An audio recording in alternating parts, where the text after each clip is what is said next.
on niin pitkästä aikaa tässä näin hampurilaista ja maitoa pitkästä aikaa täällä Kempeleissä. Käyn koulua nykyään Amiksessa, niin nyt on ruokavälitunti, niin käyn hampurilaisella tuossa grillikipsassa. Onko yksi Kempeleen parhaimpia grillejä ihan meidän ruokalan lähellä tossa. Mitähän muuta tässä? Tässä on tosi hyvää, vähän halpaa.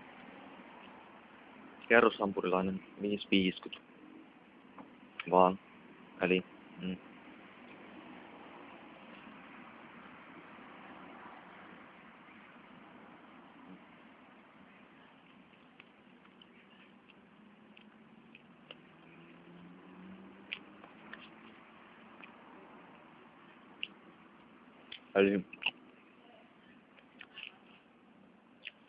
hintamäärä on hyvä, 5,5.